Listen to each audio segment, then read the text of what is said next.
भगवान परशुराम भगवान विष्णु के छठे अवतार माने जाते हैं। वे क्षत्रियों के विनाश के लिए प्रसिद्ध हैं और उनके पास परशु फरसा का अत्यंत शक्तिशाली अस्त्र था। उन्हें ये परशु स्वयं भगवान शिव से प्राप्त हुआ था। भगवान शिव उनके गुरु थे और उनके प्रति परशुराम का अगाध श्रद्धा भाव था। भगवान गणेश, जो कि भगवान शिव और माता पार्वती के पुत्र हैं, बाधाओं को दूर करने वाले और प्रथम पूज्य देवता माने जाते हैं। उनकी बुद्धिमत्ता और दिव्य शक्तियों के कारण उन्हें विघ्नहर्ता और सिद्धि विनायक के नाम से भी जाना जाता है। भगवान गणेश का रूप विशिष्ट है, जिसमें हाथी का सिर और मानवीय शरीर होता है। वे अपनी बुद्धिमत्ता और सौम्यता के लिए प्रसिद्ध हैं। परशुराम का कैलाश पर्वत पर आगमन।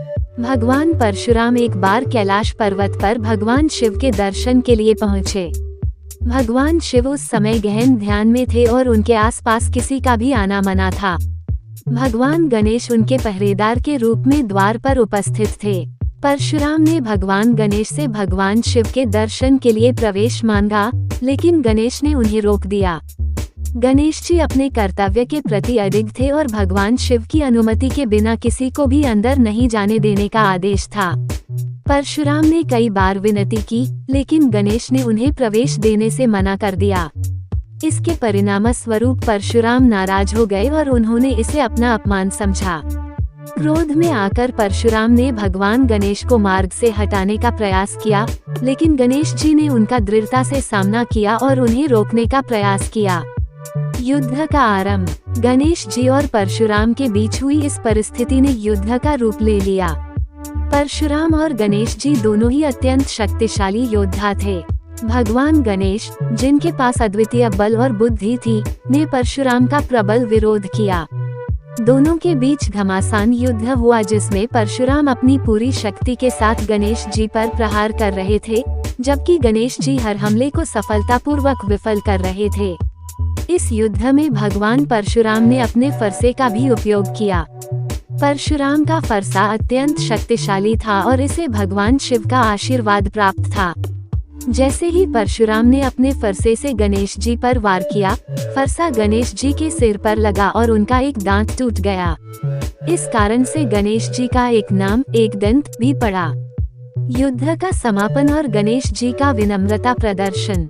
जब परशुराम ने गणेश जी को घायल कर दिया और उनका एक दांत टूट गया, तो उन्हें अपनी गलती का एहसास हुआ। उन्होंने सोचा कि भगवान शिव के पुत्र पर इस तरह हमला करना अनुचित था। परशुराम ने तुरंत भगवान गणेश से क्षमा याचना की। गणेश जी ने भी उदारता दिखाते हुए उन्हें क्षमा कर दिया और बताया कि वे अपने कर्तव्य के प्रति समर्पित थे और उन्हें रोकना उनका दायित्व था। जब भगवान शिव को इस युद्ध के बारे में पता चला, तो वे भी वहां आए और उन्होंने परशुराम को समझाया कि गणेश ने जो किया वह उनका कर्तव्य था। साथ ही शिव जी ने गणेश जी को यह वरदान दिया कि वे इसी स्वरूप में पूजित होंगे और उनका ये रूप एकदंत के रूप में प्रसिद्ध होगा।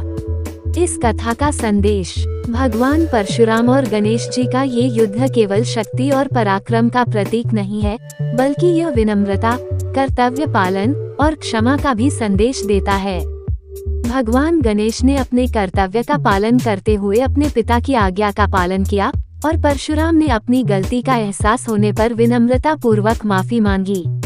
इस कथा से यह सीखने को मिलता है कि चाहे स्थिति कितनी भी कठिन क्यों न हो, हमें अपने कर्तव्यों के प्रति समर्पित रहना चाहिए और अपनी गलतियों को स्वीकारने का साहस रखना चाहिए।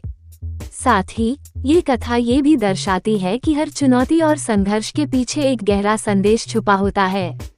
भगवान गणेश ने इस युद्ध में अपने एक दांत को खोया, लेकिन इसके कारण वे एकदंत के नाम से प्रसिद्ध हुए और पूजनीय बन गए। आपको कैसा वीडियो चाहिए कमेंट करें।